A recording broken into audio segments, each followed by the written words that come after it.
अगर जब आप देर रात अकेले शिलाओं में विश्राम कर रहे हों तो अचानक आप अपने शयन कक्ष के बाहर से तेज कदमों की अनजानी आवाज सुने जो डर का माहौल बना देती है। जब आप दरवाजा खोलते हैं तो आप पाते हैं कि सभी कुछ खाली खाली है। ऐसी स्थिति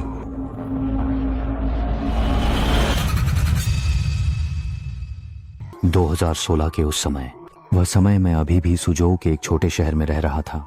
मैं 5वीं कक्षा में पढ़ रहा था। यह नहीं पता कि स्कूल की शिक्षण सुविधाएं सीमित थीं या मैं पर्याप्त प्रयास नहीं कर रहा था। वैसे भी मेरे अंक हमेशा संतोषजनक नहीं थे। जैसे जैसे प्राथमिक स्कूल की छुट्टियां करीब आ रही थीं, मेरी माँ भी इससे चिंतित थी। काफी सोच के बाद उन्होंने तय किया मैं पाठ्यक्रम बाहर विशेष क्षमताएं विकसित करूं। उम्मीद थी भविष्य में विशेष छात्रों की अतिरिक्त अंक नीति में लाभ हो। इस प्रकार मेरे भविष्य के लिए कुछ बुनियाद तैयार हो सके। उस समय मैं इस गहरे अर्थ को ठीक से नहीं समझ रहा था, इसलिए मैं बस अपनी माँ के आदेशों का पालन करता रहा। मेरी माँ ने मुझे अनगिनत वाद्य यंत्रों को आजमाने और सुनने के लिए ले जाने के बाद अंततः मैंने सीखने के लिए एक स्थान चुना।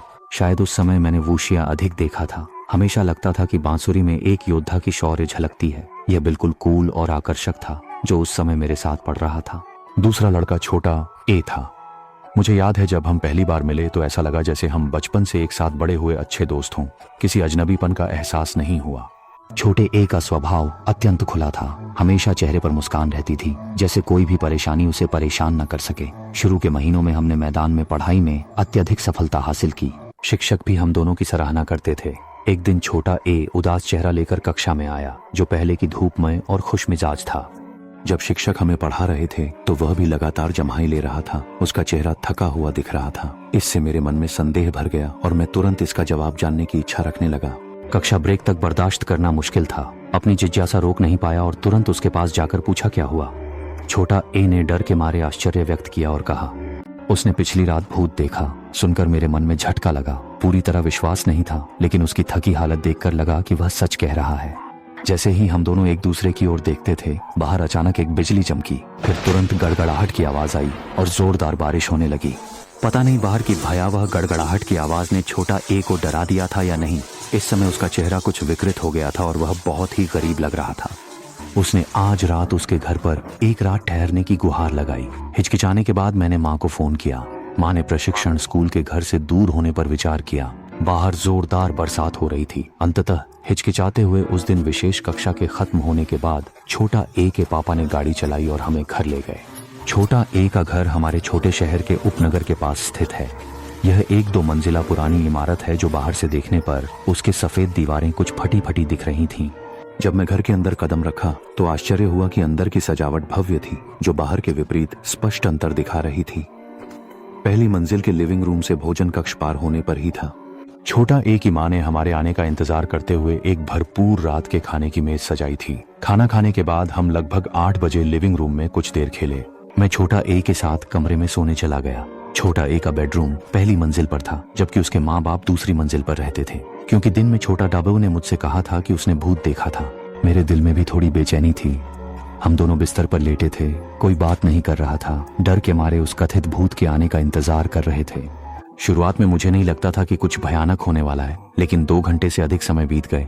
मैंने समय देखा तो तुरंत 11 बजे हो गए थे। आमतौर पर घर में इतनी देर तक नहीं सोते थे। सिर पहले ही सुस्त हो रहा था। तभी दरवाजे के बाहर के गलियारे में अचानक तेज चलने की आवाज आई। हर कदम इतनी स्पष्ट और स्पष्ट थी। धड़ धड़ धड़ की ताल निचली और बहुत भारी थी, जैसे हमारे कमजोर दिल की तारों पर जोर से थपथपाई जा रही हो। इसके अलावा बाहर भी बूंदाबांदी। पूरा माहौल तुरंत डरावना और भयावह हो गया। लोगों को रूह कांपने लगा। मैंने कांपती आवाज में शाओई से पूछा, क्या चाचा चाची नीचे आ गए हैं? शाओलई ने घबराहट से मुझसे कहा कि वह माता पिता के कदमों की आवाज पहचान सकता है, हालांकि यह आवाज विशेष रूप से नीचे आने की नहीं है।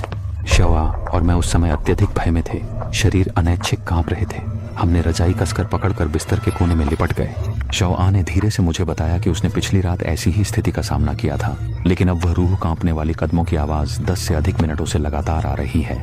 बाहर तूफान की आवाज अब हमारे कमरे के दरवाजे पर सुनाई दे रही थी।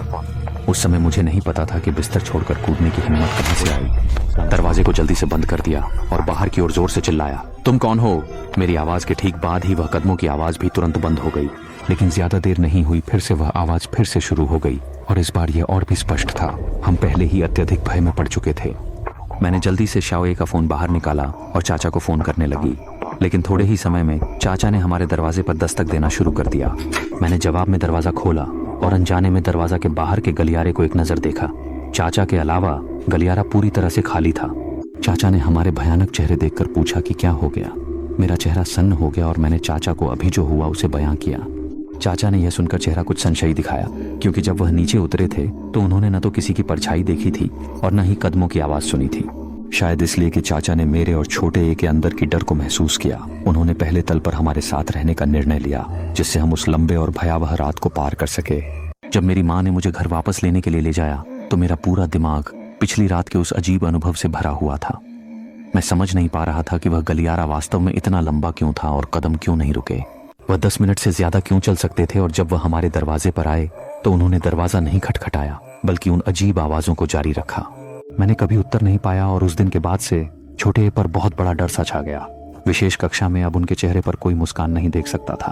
पूरे दिन रोते और परेशान होते हुए छोटे ए के माता पिता भी उनसे नहीं निपट पाए और अंततः उन्होंने सीधे इस छोटे शहर को छोड़ दिया।